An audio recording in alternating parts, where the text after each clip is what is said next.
அந்த ஆல்ஃபா மேலுக்கு தான் அந்த குரூப்ல இருக்கக்கூடிய எல்லா பெண்களுமே, மற்ற யாரையுமே அது வந்து அனுமதிக்காது, அடிச்சு துரத்த தான் பார்க்கும். சரி, அப்ப மிச்ச ஆணுக்கும் ஆசை இருக்கும்ல இனச்சேர்க்கை பண்றதுக்கு, அப்ப அந்த ஆண் என்ன பண்ணும்? சில நேரம் வற்புறுத்தி கூட அந்த மாதிரி பண்ணும்.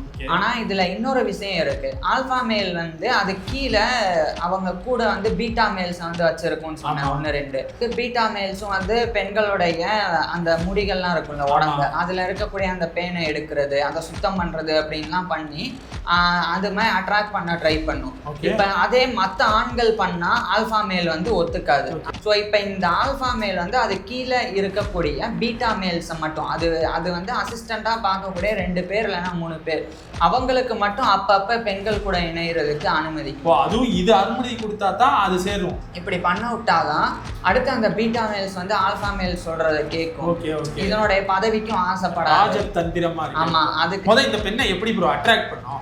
அது சொல்றேன். இப்போ ஆல்பா மேல் வந்து ஒரு பெண் கூட இணையணும்னா அதுக்கு முன்னாடி போய் நின்று மரக்கிளையை உடைக்கிறது, ஆக்ரோஷமா கத்துறது, அந்த மாதிரி கத்தி நான் வலுவா இருக்கேன் அப்படின்றத வந்து காமிக்கும். ஸோ இந்த மாதிரி பண்ணும்.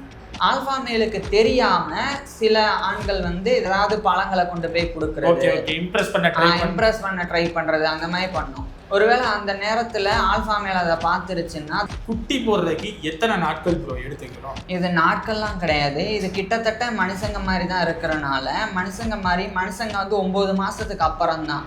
அது மாதிரி இது வந்து 8 மாசம் ஆகும். இன்னொன்னு என்னன்னா, அதில் பிறக்கக்கூடிய குட்டி இருக்குல்ல, அதை வந்து பெண் சிம்பன்சி தான் வந்து பார்த்துக்கும், முழுக்க வந்து பார்த்துக்கும். எறும்பு புத்துல இருந்து எப்படி எறும்புகளை எடுத்து சாப்பிட்றது, அதை சொல்லி கொடுக்கும். அதுக்கப்புறம் எப்படி சத்தம் போடுறது, எப்படி தப்பிக்கிறது அப்படின்னு எல்லாத்தையுமே கிட்டத்தட்ட 5 வயசு வரைக்கும் பெண் சிம்பன்சி தான் வந்து கற்றுக் கொடுக்கும். இப்போ ஒருவேளை இது பெண் குட்டி பிறந்துருச்சுன்னு வைங்க, தன்னுடைய குரூப்பை விட்டு பெண்கள் மட்டும் வெளியேறிடும். அந்த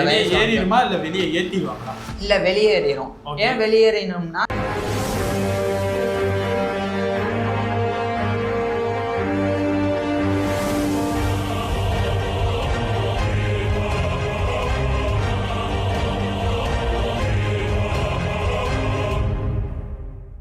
போன வீடியோல சிம்பான்சி எப்படி தன்னோட காயத்தை தானே சரி செய்யும், இன்னும் சொல்ல போனா பக்கத்துல ஏதாச்சும் ஒரு சிம்பான்சி இருக்கா, அதுக்கு ஏதாச்சும் காயம்னா இந்த சிம்பான்சியை மருந்து போடும். ஆனா சிம்பான்சி டாக்டர் படிக்கல அப்படின்றத போன வீடியோல பார்த்தோம். இந்த வீடியோல சிம்பான்சி இனச்சேர்க்கை முறை எப்படி இருக்குன்னு ப்ரோட்ட கேட்டு தெரிஞ்சுக்க போறோம். ப்ரோ, ஃபர்ஸ்ட் சிம்பான்சி எந்த வயசு வந்தா இனச்சேர்க்கைக்கு ரெடி ஆயிடுச்சு அப்படின்னு சொல்லுவாங்க? இந்த இனச்சேர்க்கைக்கு ரெடி ஆயிடுச்சு அப்படின்றது வந்து 2 விதமா இதுல வந்து இருக்கு. இப்ப பெண் சிம்பான்சி பொறுத்த வரைக்கும் 7 வயசுலயே கூட பியூபர்ட்டி வந்துடும், அதாவது இந்த பருவம் அடைகிறது அப்படின்றது. அது வந்து பெண் சிம்பன்சிகளுக்கு 7 வயசுலயே கூட வந்துடும். ஆனா அவங்க ப்ராப்பரா அவங்களுடைய அந்த முழுசா அந்த ரீப்ரொடக்ஷனுக்கு அவங்க தயாராகிறது 12 வயசு தான். 10 to 13 வயசு சொல்லலாம். இந்த இடைப்பட்ட இதுல தான் அது வந்து தயாராகவே செய்யும். இதுவே பசங்க வந்து சிம்பன்சிலே வந்து ஆண், அது வந்து 8 வயசுக்கு அப்புறம் வந்து பியூபர்ட்டி வரும், அந்த பருவம் வந்து அடைவாங்க. ஆனா அவங்களும் வந்து ஃபுல்லா அந்த இனச்சேர்க்கை தயாராகிறது வந்து 12 வயசுல இருந்து 16 வயசு வரைக்கும். ஸோ இந்த மாதிரி வந்து நடக்கும் இந்த வயசு. சரி ப்ரோ, இப்போ இனச்சேர்க்கைக்கு அப்புறம் முட்டையா இல்ல குட்டி தானே? குட்டி போடுறதுக்கு எத்தனை நாட்கள் ப்ரோ எடுத்துக்கிறோம்? இது நாட்கள்லாம் கிடையாது. இது கிட்டத்தட்ட மனுஷங்க மாதிரி தான் இருக்கிறனால, மனுஷங்க வந்து 9 மாசத்துக்கு அப்புறம் தான். அது மாதிரி இது வந்து 8 மாசம் ஆகும். 8 மாசம். ஆமா, 8 மாசத்துக்கு அப்புறம் வந்து குட்டி பிறக்கும். ஸோ அந்த குட்டியை வந்து அந்த தாய் வந்து பார்த்துக்கும், தாய் சிம்பன்சி வந்து பார்த்துக்கும். சரி ப்ரோ, இப்போ இனச்சேர்க்கைக்கு முறைக்கு இந்த சிம்பான்சி எதுவும் இந்த பெண் சிம்பான்சி கூட தான் இன சேருமா, இல்ல அது எப்படி ப்ரோ? இந்த பெண்ணை எப்படி ப்ரோ அட்ராக்ட் பண்ணும்? அது சொல்றேன். இப்ப அட்ராக்ட் பண்றது அப்படின்றது எப்படின்னா, ஆண் சிம்பன்சிகள்ல இப்போ ஒரு குரூப் இருக்குன்னு வச்சுக்குவோம். ஏன்னா நம்ம சொல்லியிருக்கோம், இன்னொரு தடவையும் சொல்லிடுவோம். சிம்பன்சிகள் வந்து ஒரு 20ல இருந்து 150 இந்த ரேஞ்சில் வந்து ஒவ்வொரு குரூப்பா தனித்தனியா தான் இருக்கும், ஒவ்வொரு கம்யூனிட்டியா வந்து பிரிஞ்சிருக்கும். அதுக்குன்னு தனி கல்ச்சர் இருக்குல்ல.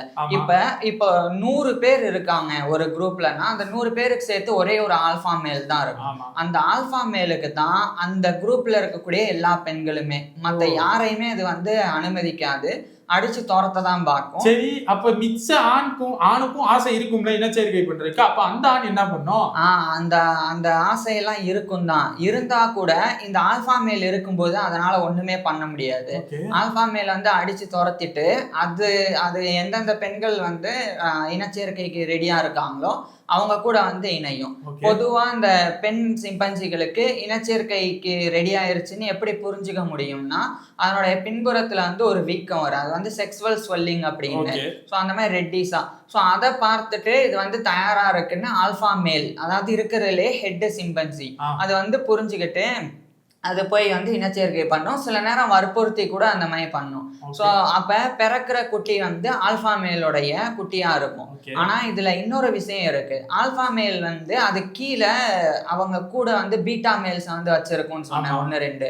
அவங்களுக்கு மட்டும் அப்பப்ப பெண்கள் கூட இணையறதுக்கு அனுமதிக்கும். அதுவும் இது அனுமதி கொடுத்தா தான் அது சேரும். ஆமா. இப்போ உதாரணத்துக்கு பீட்டா மேல்ஸும் வந்து பெண்களுடைய அந்த முடிகள்லாம் இருக்கும்ல உடம்பு, அதுல இருக்கக்கூடிய அந்த பேனை எடுக்கிறது, அதை சுத்தம் பண்றது அப்படின்லாம் பண்ணி அது மாதிரி அட்ராக்ட் பண்ண ட்ரை பண்ணும். இப்ப அதே மத்த ஆண்கள் பண்ணா ஆல்ஃபா மேல் வந்து ஒத்துக்காது. அதாவது இது எப்படின்றத சொல்றேன். இப்ப 100 பேர் இருக்காங்க அப்படின்னா அதுல கிட்டத்தட்ட வந்து 40 பேர் வந்து பெண்கள் இருப்பாங்க. அதுல வந்து குட்டிகள் வந்து ஒரு 20 30 குட்டி இருக்கும். மிச்சம் ஃபுல்லா வந்து இளம் ஆண்கள் இந்த மாதிரி இருக்கும். அதுல நல்லா வலுவான ஆண் தான் ஆல்ஃபா மேலா இருக்கும். ஸோ இப்போ இந்த ஆல்ஃபா மேல் வந்து அது கீழே இருக்கக்கூடிய பீட்டா மேல்ஸை மட்டும் அது வந்து அசிஸ்டண்ட்டாக பார்க்கக்கூடிய 2 பேர் இல்லைன்னா 3 பேர் அவங்க மட்டும் இந்த மாதிரி பண்ணுறதுக்கு, மற்ற பெண்களை அட்ராக்ட் பண்ணுறதுக்கு வந்து அலோவ் பண்ணும். அலோவ் பண்ணுதுன்னா எப்படின்னா, இப்போ அது ரெண்டும் வந்து இனச்சேர்க்கை பண்ணுதுன்னா இது கண்ணை மூடிக்கும். இல்லைன்னா திரும்பி உட்காந்து கண்டுக்காத மாதிரி, எனக்கு அந்த மாதிரி ஒன்றுமே தெரியலப்பா, தெரிஞ்சா நான் தடுத்துருவேன், ஆனா எனக்கு தெரியாதுன்ற மாதிரி நடிப்பை போடும். ஆல்ஃபா மேல் இந்த மாதிரி வந்து பண்ணும். ஏன்னா இப்படி பண்ண விட்டாதான் அடுத்து அந்த பீட்டா மேல்ஸ் வந்து ஆல்ஃபா மேல் சொல்றதை கேட்கும். இதனுடைய பதவிக்கும் ஆசைப்படாது. ஆமா, அதுக்கு தேவையானதை நம்ம கொடுத்துட்டோம்னா நம்ம பொறுப்புக்கு ஏன் அவன் ஆசைப்பட போறான்ற மாதிரி இந்த பக்கம் ஆல்ஃபா மேல் வந்து இப்படி நினைச்சு அதை வந்து அலோவ் பண்ணும். அதே மாதிரி இப்ப ஆல்ஃபா மேல் வந்து ஒரு பெண் கூட இணையணும்னா அதுக்கு முன்னாடி போய் நின்று மரக்கிளையை உடைக்கிறது, ஆக்ரோஷமா கத்துறது, அந்த மாதிரி கத்தி நான் வலுவா இருக்கேன் அப்படின்றத வந்து காமிக்கும். ஸோ இந்த மாதிரி பண்ணும். ஸோ இதெல்லாமே வந்து இவங்களுடைய அந்த இனச்சேர்க்கை முறையா வந்து இருக்குது. இந்த மாதிரி தான் வந்து நடக்கும். ஆனா இங்க ஒரு விஷயம் இருக்கு. என்னன்னா, ஆல்ஃபா மேலுக்கு தெரியாம சில ஆண்கள் வந்து இதை வந்து பண்ணும்.